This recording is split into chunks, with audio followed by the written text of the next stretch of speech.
You asked me to come round first thing. Not before daybreak. It's 7:50. May I come in?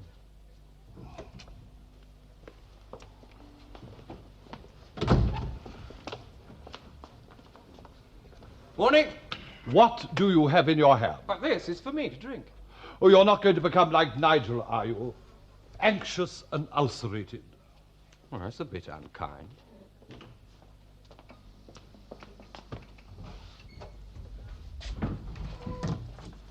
I thought... You thought what? I thought that you might welcome some sensible pressure from outside, as you were saying last night. I need to be bullied. I did say that. Well, there you are, then. Think of me as a progress chaser. That's what Chinnery's asked for. But I will not be a slave to my publisher. I am not a hack. Didn't say you were. And I will not be bullied. I didn't suggest it.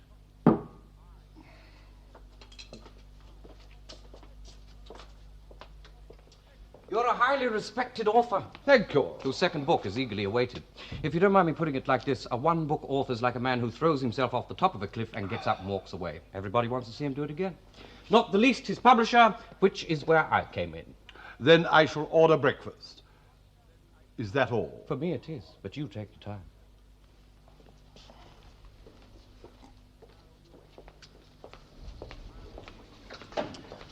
I'll wait for you to do your revisions.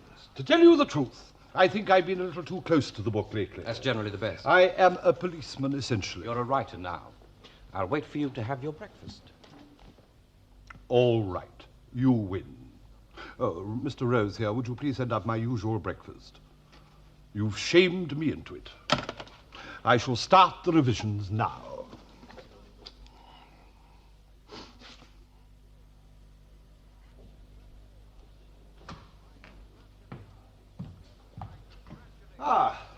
My congratulations. These revisions are really excellent. Thank you. Where are my other books? Records of Clapperton's last expedition, Richard Landon. I'm going to the library. 2 books, 2 volumes, 1829. Ooh, they make you pay fines at this library. Nothing so coarse. It's a very old firm. I do believe that Robert Louis Stevenson composed the reminders to gentlemen subscribers. How is the time? It's a changing. Which one of the anonymous gentlemen is your friend Harcourt, by the way? Harcourt? Oh, he's something devious and sinister. Like all reporters. Harcourt is not a reporter. Whatever else he does, it's nothing so vulgar as gathering the news. As a matter of fact, he's a member of my library. It was he who put me on to Commander Clapperton, R.N. It really is a magnificent library. You'll take your car, I suppose? No, I shall walk. I shall enjoy it. You've earned it. Will the library give you lunch, or will you be coming back? No, I think I shall come back, and then perhaps we can continue this afternoon. I'd be grateful. That should leave us both free from, say, 4:30 onwards. An excellent arrangement. As you say.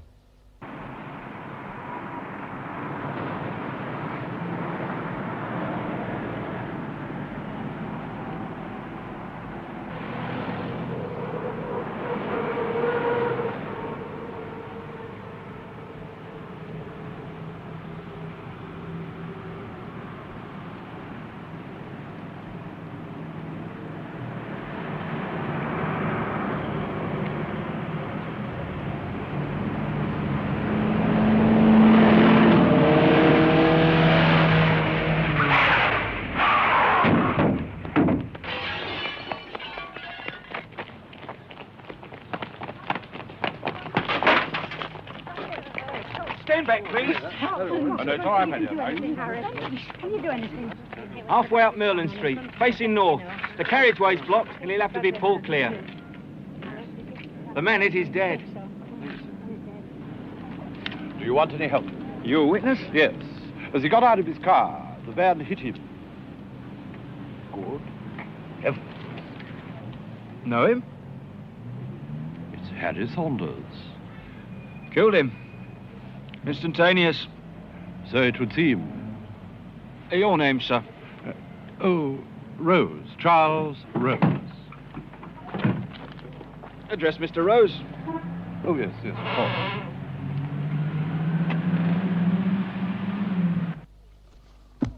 Saunders.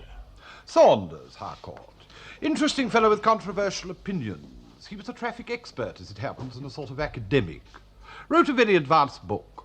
Necessary Journeys. A stupid book, full of oddities, very popular. Yes, that's the fellow. I met him somewhere, I can't quite remember where. You know, heard him lecture. Very clever fellow.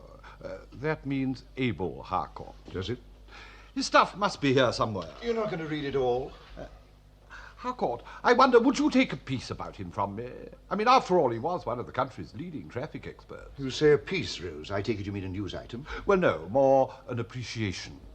Yes, well, don't bother to read him. I'll dig him out of the morgue. Send you the clippings by messenger. Oh, that's very kind of you.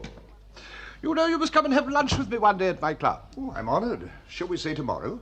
Today, I think I might lunch with the management of one of our largest superstores. Uninvited? Yes. How'd you do it? Dress, poise, a few typecast gestures, which I may say have always been natural to me. People expect to see people like me at their executive luncheons. I made quite good friends in some places. Good food. Met in the company often. What you mean, you just walk in unasked and sit down? More or less. I lunch at the House of Lords. Quite frequently. Nobody ever asks. Why should they?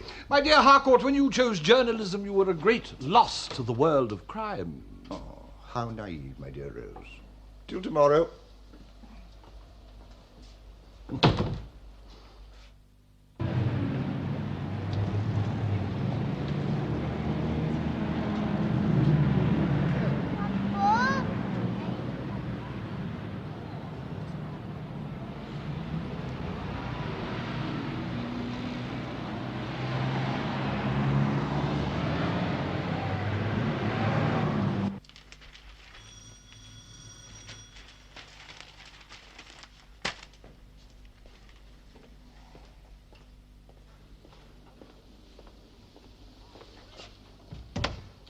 Morning. My turn to be late today. I've been chasing up blocks at the printers.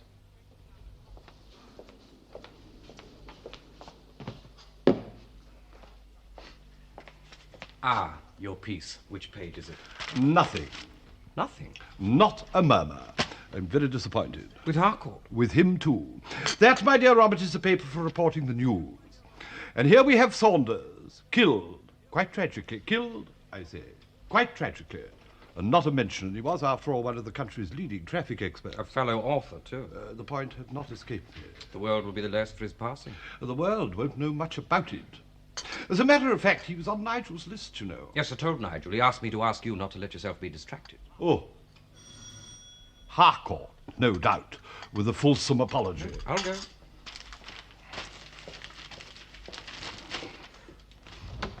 Mr. Harcourt.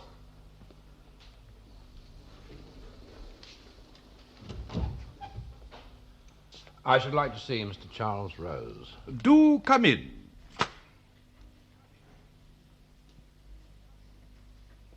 Mr. Rose, Detective Sergeant Willis. Can I help you? I think you can, Mr. Rose. Some inquiries I'm making. Into what incident? Oh, Robert, make us some more coffee, would you? And would you telephone that fellow Harcourt? I want to see him. I'm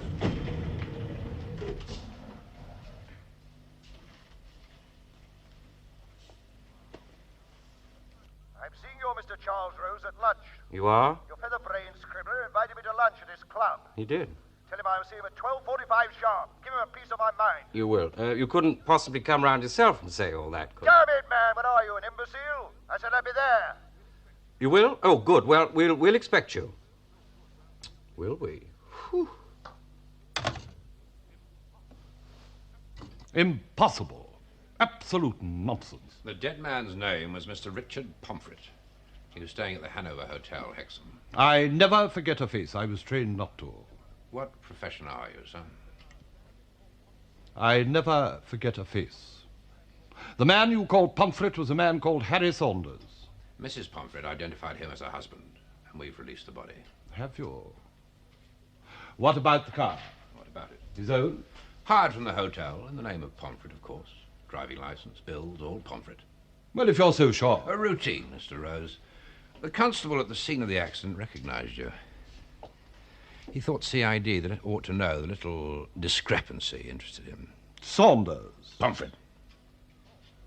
I don't suppose you know what plans Mrs. Pomfret has for her husband. Cremation. 11 o'clock this morning.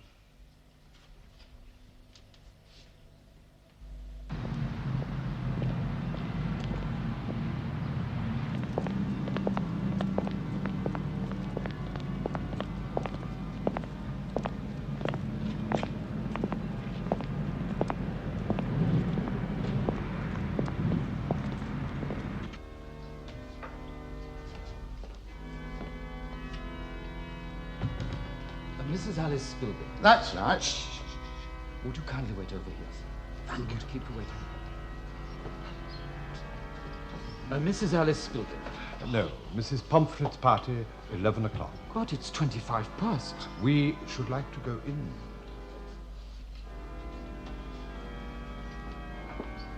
I'm afraid Excuse you me. can't go that way, sir. Just Relatives, gentlemen? You've hardly... I mean, you've missed...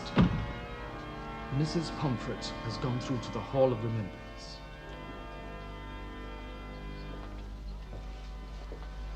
Hello, Frank. I haven't seen you for so long, I hardly recognized you. A very long time. Gentlemen of the Spilby party. Aye, that's right. Well, this gentleman is of the Pomfret party, not the same party. I'm sorry. Nice meeting you. Don't leave it so long next time. Ted. Ernie!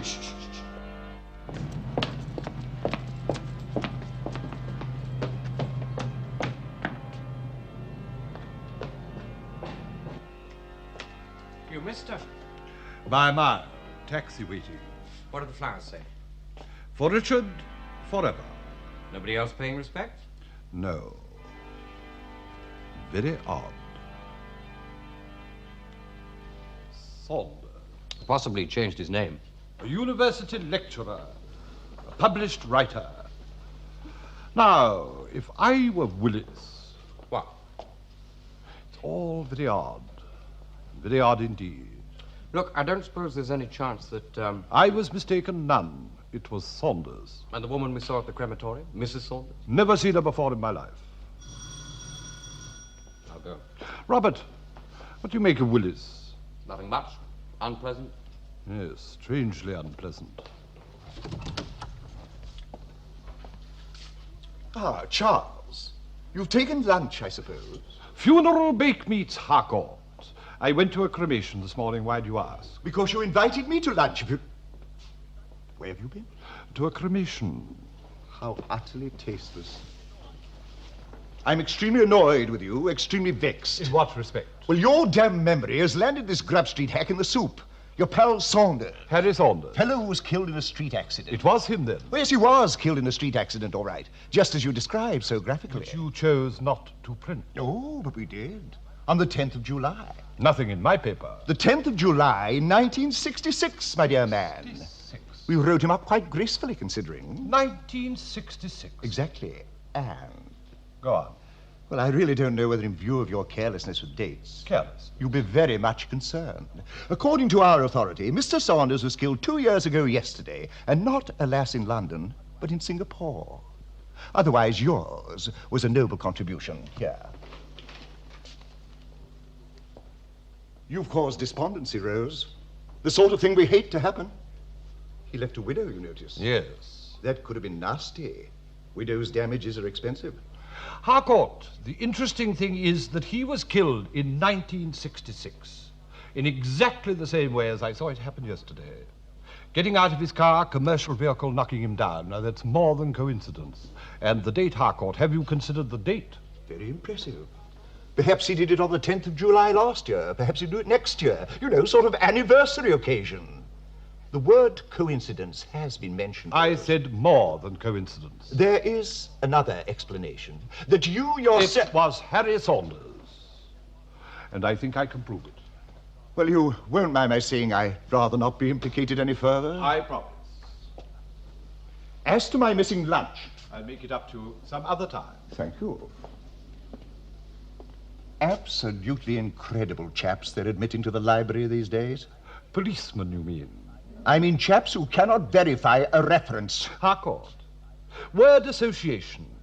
I'm going to mention 2 words to you and I want your immediate reaction. Detective Sergeant.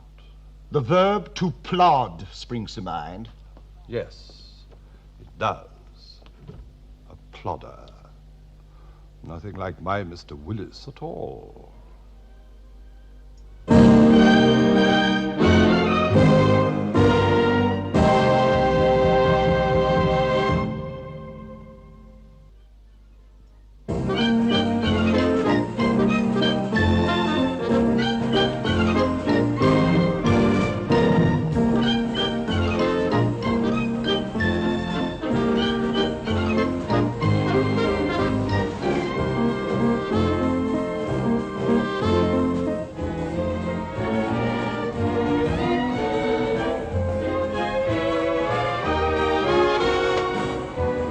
Good afternoon, Mrs. Tetley.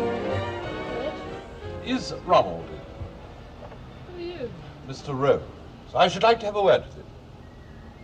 You have anything to do with the... Police? Oh, no.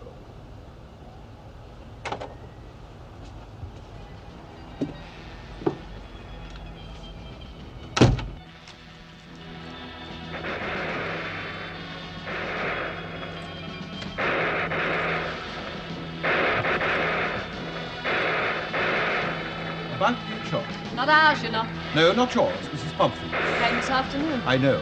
You said Ronald was in.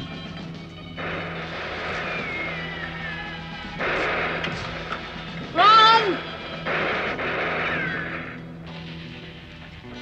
Ron! It's the insurance again. He's having a nap. Sit down if you like. Where? Gerald, get up and give this man a seat. Gerald. A new television. Where? Steve's come this morning. It's brand new. Clear off out, Gerald. I'm watching. I know, you have been all afternoon. Oh, You Mum! go round and see your gran for a few minutes. Sit down a bit. Well, you do as I tell you. Clear off out when you're told. I want to watch. Afternoon. About the insurance. Yeah, I heard. Just 1 or 2 points. You're the big boss? Ah, is that what the other fellow... Mr. Cartwright? Is that what Cartwright's called me? Yeah. I seen you yesterday. Coincidence. It wasn't your fault, Mr. Tetley. I was there, remember. Oh, obvious, wasn't it? I mean, he just opened up, careless. There's nothing I could do. The van was right across the pavement. Well, I skidded, didn't I? I lost me nut for a second. Anyway, the law was there. They never preferred charges, did they? Apparently not. You don't sound very pleased. Don't I? I mean, the police are the judges, aren't they? They're the ones that measured it all up and that, aren't they? That would be, let me see, Detective Sergeant Willis. Who? The officer in charge. Willis? Who the hell's Willis? Inspector Gregory's in charge. So who's Willis? Well, I better get back and check with my fellows. Yeah. Well, anything else? No, that's fine. Just that details matter in our business. Yeah. Well, I'll be going along. So long. Come on foot, did you? Yes. Your bloke Cartwright's got a nice little car. You want to get one? Yes, Cartwright.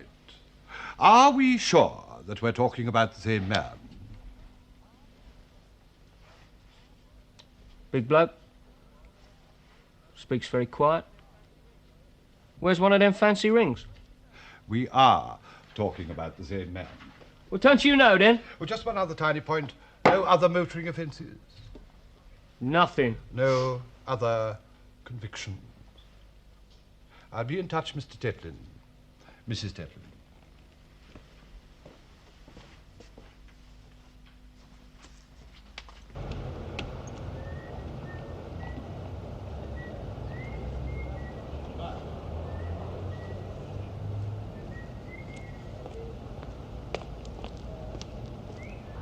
Who's he?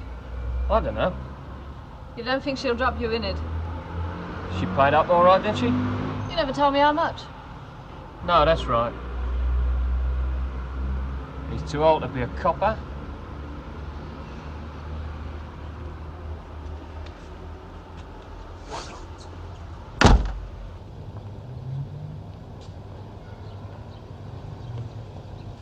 insurance agent.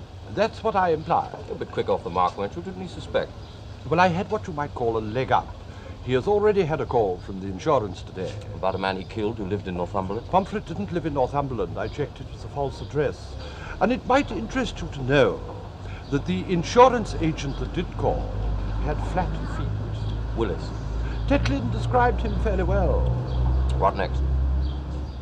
The next thing is to establish whether or not it was Saunders who died. I thought you did that this morning. In Singapore, Robert. The Straits Times is our answer. Harcourt said in his column that Saunders was out there at some international conference or other. I see.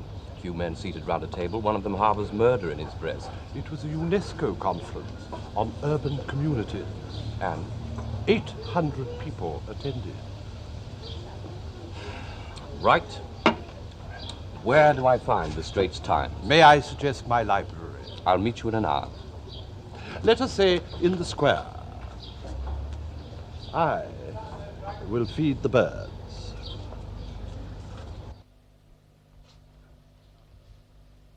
What about the top shelf? Huh?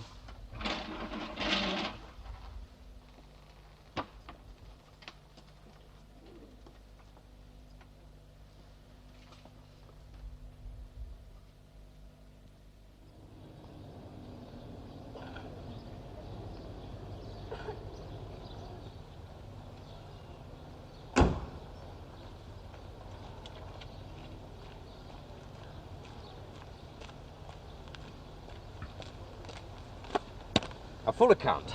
Photographs, there was a slight difference in circumstances in Singapore. Saunders had a passenger with him. How did you guess? The passenger. Photograph.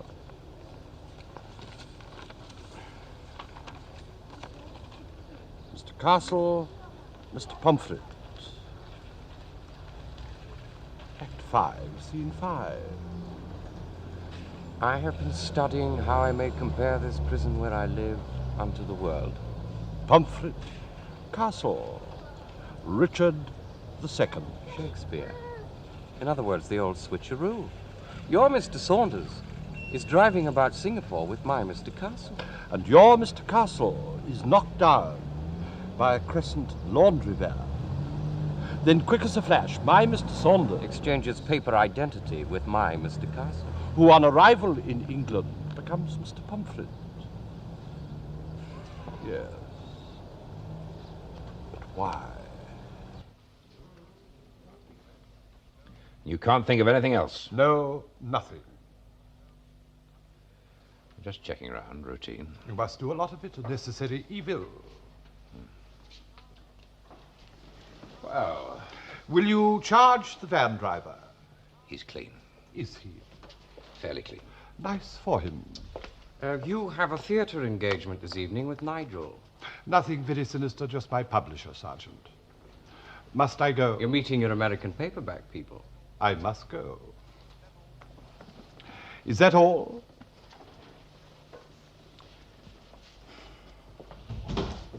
For the moment. What did he want? Very curious. What time are we to meet these Americans? I shall not be attending. Nigel's let me off. I shall spend a happy hour alone. We have a deadline to meet, and you're going to meet it even if I have to carry you piggyback. A new resolution. That's it. Talking to Nigel always stiffens me up. He'd make a tortoise nervous. By the way, Robert, would you do something for me while I prepare for this entertainment? Well, if it's anything at the library, I'd only be too pleased to help. See Mrs. Castle. Aha. By the way, what have I seen? Murder is my middle name. Oh, no. Now in its 5th tremendous year. Tremendous. Who did it? The butler. If Mrs. Castle's the woman we saw at the crematorium. It won't be.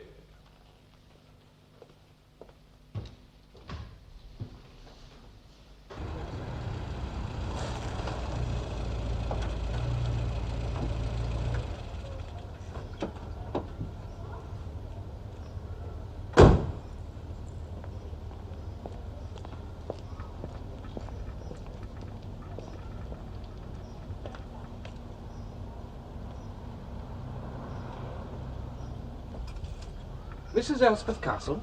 Yes? A friend gave me your name as a woman likely to be interested in an educational encyclopedia. Who was the friend? Mr. Rose. Go. Just a minute.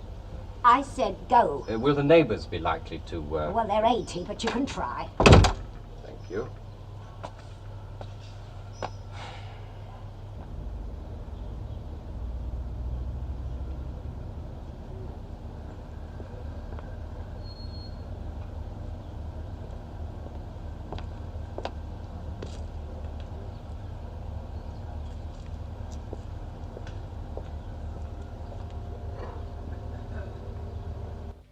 Newspapers are reasonably accurate organs of information, Robert. They may very well call you Robin Trank, but they will get your address right. Now, the Straits Times, a very proud newspaper, says that Mrs. Castle lives at 42 Beechwood Gardens, and lo, she does.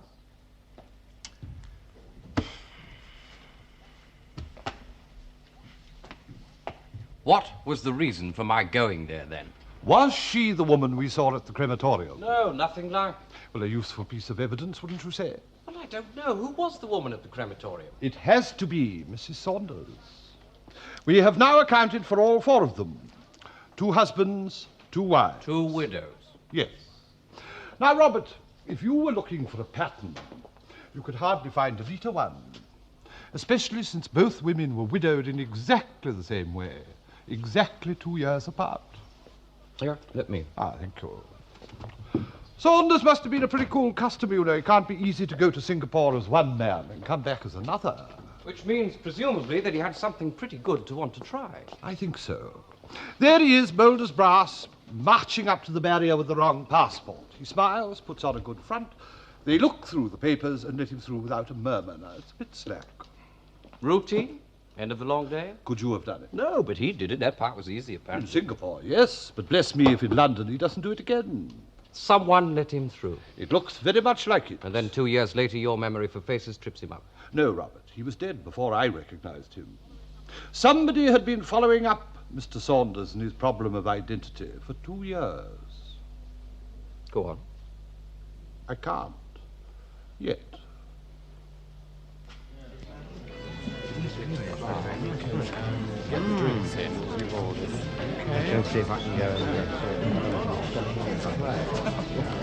Well, it's a money spinner. Hank's enjoying it. I had noticed It's run for 5 years. and that is truly remarkable. Hey, what a fantastic play, General. Fantastic. Hank, it's a bad play, a cruddy play. Oh, I kind of like it. Good You luck. liked it before we came in. Now that's the correct way to approach it. Now, Rose, you're a clever kind of a fella. Who did it? The maid, you knucklehead. She's French, right? She's in love with the young Duke, right? Who was with his aunt at the time, right? You Nigel, do you remember a book, Necessary Journals? It was on your list about 2 years ago. Saunders.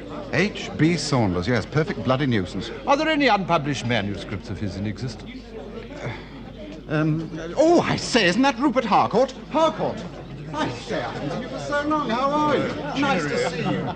Rose, let me introduce you. Maxime Pilbara, Charles Rose, Nigel Chinnery. And let me introduce Hank Bruce, Maxine. How do you do? And I'm Andy Siegel.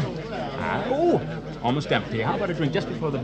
nice to meet you, Harcourt. We were talking about Saunders. I say, Rose, who are those frightful Americans? Siegel, Bruce, and Dempsey, Charles's American publishers. And where is Dempsey? Well, he's 82. He stays at home a lot and watches TV. Lucky man. We were discussing Saunders, Harcourt. You're becoming absolutely obsessional about the fellow, Rose. He's not a very good writer.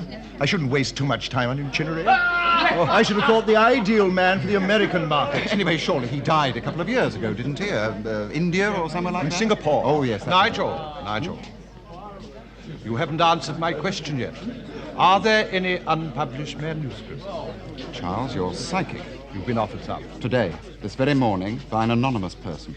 A woman. A woman. Do you think it could be espionage?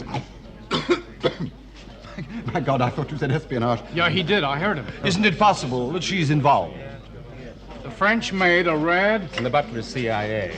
It's possible, Nigel. No, she couldn't be.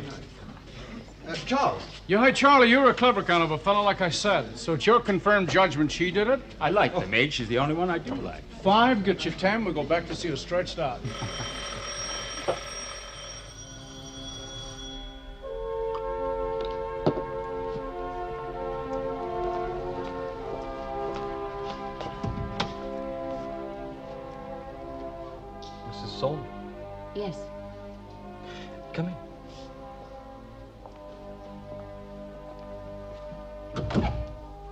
If you're looking for Mr. Rose... No, for you. Me? I need some money. I have some manuscripts of my husband's. A book-length manuscript and a diary. Have you spoken to Chinnery about this? I tried to. Sit down, Mrs. Saunders. I need help. Mr. Chinnery wouldn't see me. The girl in the office gave me this address. Do you think I could have a drink?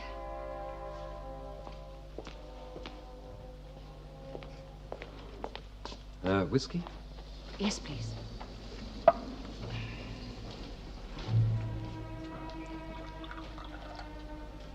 Well, I don't see what I can do. Oh, I'm sorry. That sounds useless. Why didn't you wait this morning when we saw you earlier? I'm frightened. Of whom? I have something to offer, Mr. Trent. Mr. Chinnery wouldn't listen to me, but I thought that you might. Well, he is the head of the firm. Who are you afraid of? Listen, you've got to help me. Would you like to wait and see Mr. Rose? No.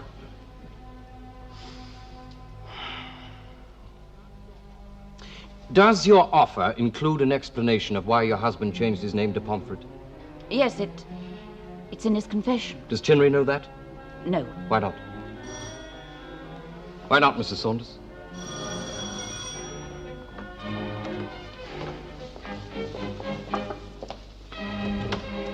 Good evening. What do you want? Mr. Trent, isn't it? This lady your guest. Yes, Mr. Rose Is at the theatre, I know. Just happened I was passing, Mr. Trent, and I thought that... Sit down. Finish your drink. I'm in no particular hurry. What do you want here, Willis? It's a great coincidence, Mr. Trent. I want a few words with the lady in the case. Lo and behold... I told you everything I know this morning. There's nothing more. Isn't there, Mrs. Pomfret? What do you think you're doing?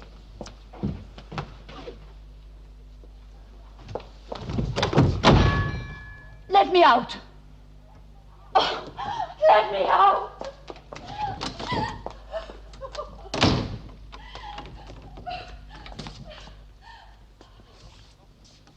Bolt lock.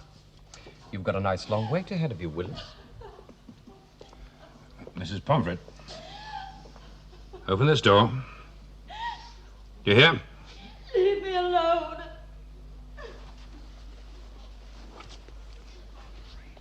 Have you gone crazy? Keep out of this, Trent.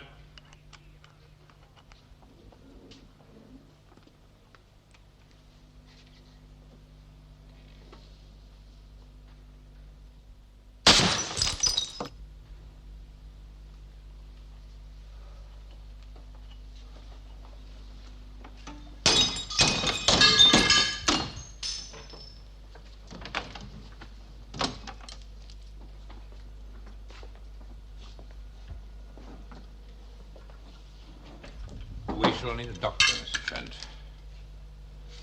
You found this number straight away.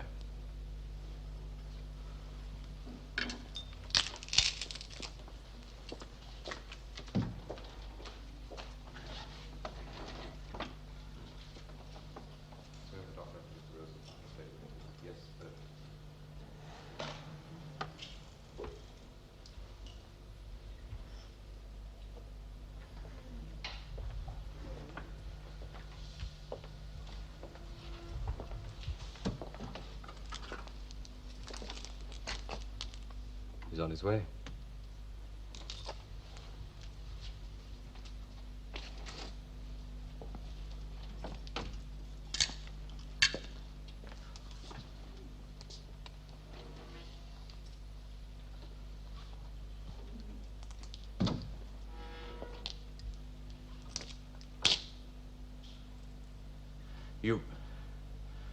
She's dead, Willis. Yes. You've killed her. I injured her in the course of arrest. I didn't kill her. She'd taken these. Some kind of poison. So we couldn't say I killed her, could we?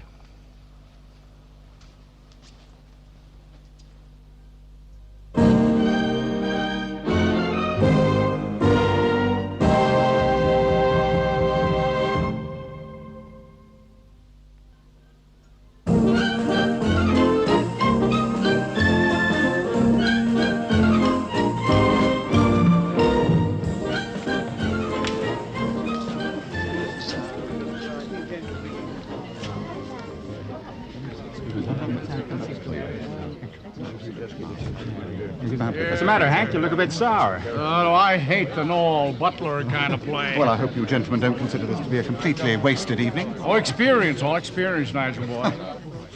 Hank and I can score more bad experiences than any other two guys at the same weight.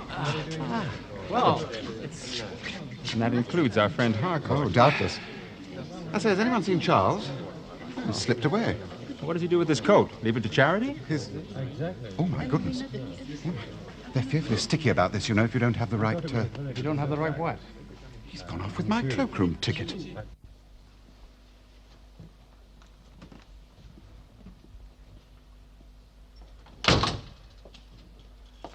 Ah, Mr. Rose, this is Dr. Everard. Good evening.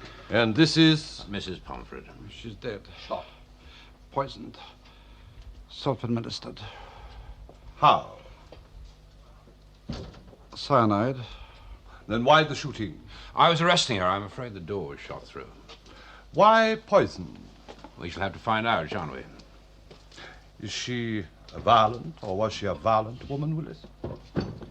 As you well know, I'm not obliged to answer that question. Dr. Everard will certify to the cause of death in the usual way. Had you any reason to believe that she was armed? You're asking a lot of questions, Mr. Rose. And yet you were armed. I may want a statement from you later. From me? Yes, I shall want to know your connection with the dead woman. I can tell you that now. I advise you to consider first that the woman resisted arrest in your flat. Are you suggesting that Trent was an accessory? It may necessitate very careful recollection on both your parts. Anything you might be withholding. For example, Mrs. Saunders choosing this flat to run and hide in. I see. She was hiding from me, Willis. I didn't say that. Have you any reason to suppose that we would harbour her, knowing her to be wanted by the police? Once again, Rose, I'm not obliged to answer that at this stage. Then there's nothing more to be said. For the moment, no. Just one tiny point. A moment ago, you called her Mrs. Saunders. Did I, Mr. Rose? Yes, Willis. You did. Oh, Robert, may I have a drink? Willis shot her. And the poison? What about it? Could she have taken it before he fired? I don't see it makes any difference. Oh, but it does. It was cyanide, and the effects of cyanide are almost instantaneous. That makes it very interesting. Interesting? Yes, you wouldn't carry it unless you expected to be cornered. You better drink that yourself, Robert. It's an old-fashioned remedy, but a good one. Drink it up quickly. We're going out. Now? A little visit. But what about Willis? Charles, this is too thank much. you, Nigel. Very thoughtful of you. Detective Sergeant Willis and Dr. Everard are in the kitchen. Would you entertain them for us? We shan't be long. Where are we going? I'm taking you home, Robert. Well, there's no need. Oh, yes, but I should like to. I shall drive to your very front door. You will ask me to come in. I shall accept gratefully. A moment or two later, you will remember leaving your coat in my car. You will come out by the front door. In the meantime, I shall have taken advantage of the layout of your very accommodating flat, made my way through the scullery and into the mews, and so to the nearest cruising taxi. Do you mean Willis will have us followed? I think so.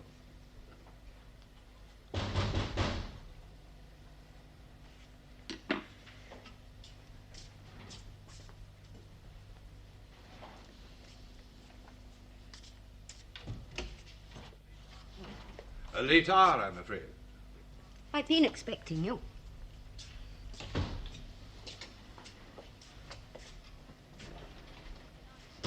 Please, saw you?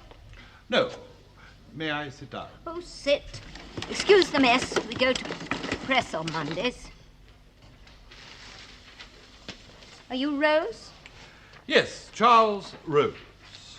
Your lackey announced you yesterday. Robert Trent. I am ready to confess. Confess? Oh, I'm afraid you've got the wrong person. I see that you edit this publication. Yes?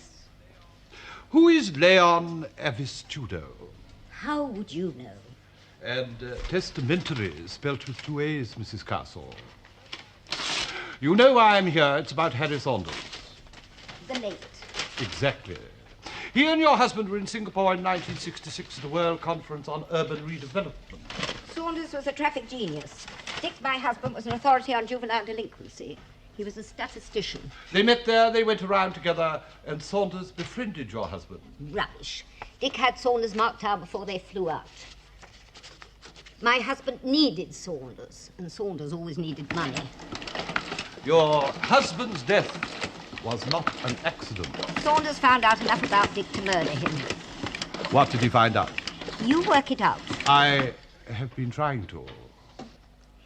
Dick's plan was to make a friend of the great Mr. Saunders and have him act as courier. Exactly. The unimpeachable and erratic H.B. Saunders, he was to be the carrier and your husband was to collect at this end, but Saunders grew greedy and wanted it all for himself. Something like that. What was he carrying? What we don't know is how even a traffic expert managed to evade the customs twice. Who is this? I don't know. Taken in Singapore. The subcommittee on community renewal. Dick was chairman. I think perhaps you'd better tell me exactly what happened.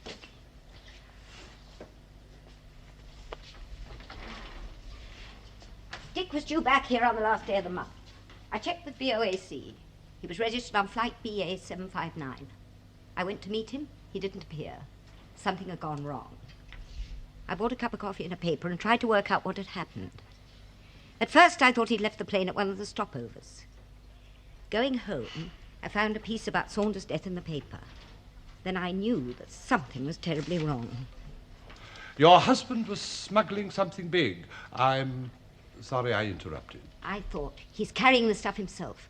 I panicked. I thought they'd got him. They? My husband was a planner, Mr. Rose, thoughtful, exact. He would not panic. I rang BOAC again. They said he'd boarded the plane all right, and what's more... Appeared to have landed at London Airport, yes, I know.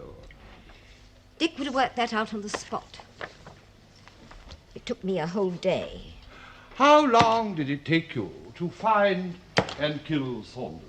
8 months to find him. I didn't, until I'd eliminated all the rest on that flight. Discounted them. Women as well as men, everybody. I was thorough.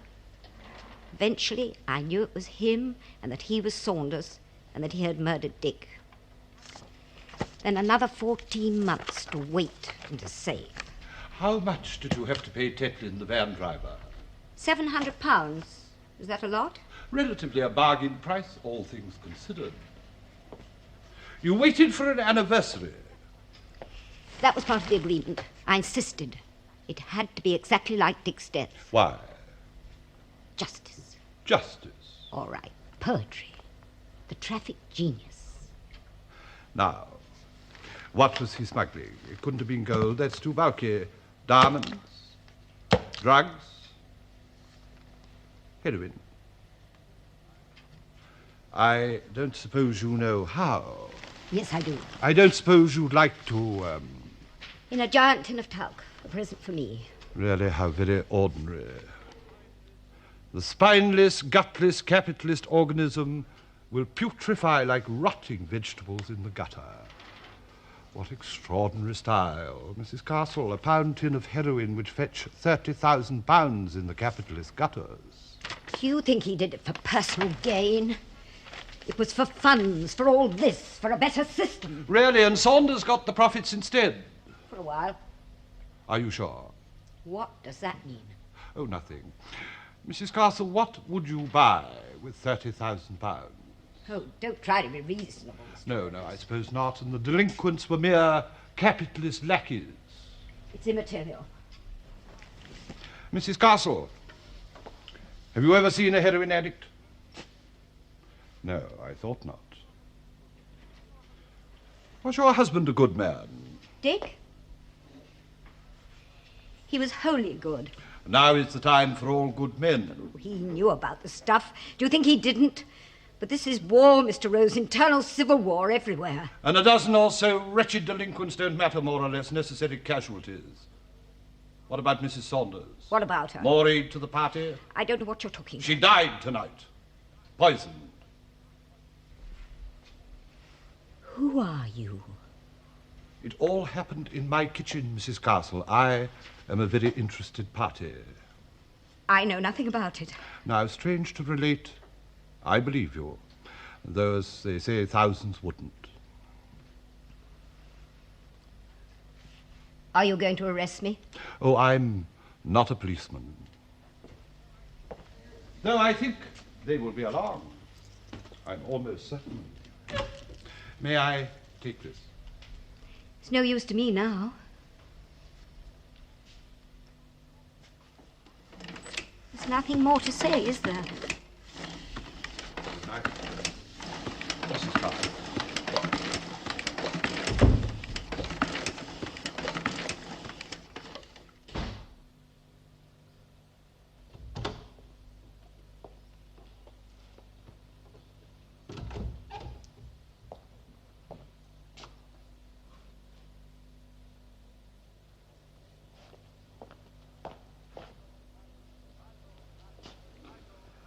Nigel, wake up. What is it?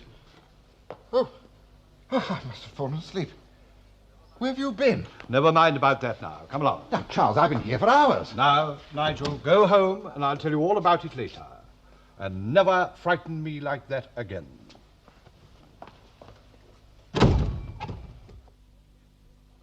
This heroin in the talc tin, which Castle gives to Saunders. Saunders tests the talc on his tongue and... Talc. Of course. What have we left? The wrapper. What else? Now, if Mr. C is a fit spouse for Mrs. C, he traffics in ideas, not drugs. Microdots. That is the word. Full stops in books, that sort of thing. The talcum powder wrapper. Of course. Saunders finds a buyer. Yes, but after he has killed Castle, who brings him back into this country? On Castle's passport. Meanwhile, Mrs. C, smoking her cheroots, is plotting in her own way his eventual demise. Killed by socialist planning. What a way to go. And Mrs. Saunders? Oh, why didn't Chinnery get hold of those manuscripts, whatever they were? Ah, yes, the confession. Confession? Well, she came here to offer them to me. And you didn't take it? I couldn't make up my mind whether to believe her. It might have given us the name of the buyer, Robert. Taken in Singapore. Need we ask? I'll go. Good morning, Sergeant Willis. No, don't tell me. Routine inquiries. Exactly, a few tiny details. At your service, Willis. More than at your service. It's about your visit last night to a Mrs. Elspeth Castle. And what has that got to do with you? A fire. The house was gutted. What are you, Willis? Some kind of executioner? I said a fire. Nobody said anything about the occupant. I'm making inquiries. Where is she now? Moscow? Peking? As I said, I'm making the inquiries. That is the aspect of this case that I like least. You've been trying to investigate me, Rose, haven't you? Singapore. Happy days. I represent the big boys, Rose. We'd like to thank you for finding Saunders and Mrs. Castle, especially Mrs. Castle, somebody we thought we'd lost. Sloppy intelligence, very careless of you.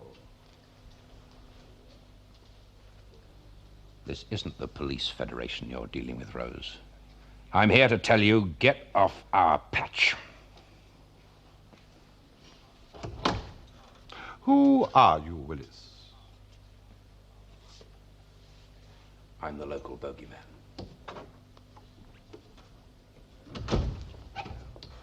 Well? It should make an interesting chapter. Double identity is always popular, and I fancy that I did rather well. And the official dirty secrets, how are you going to write that up? This chapter will be headed The Disappearing Act, Robert. No Willis. Willis? Who's he? Who indeed?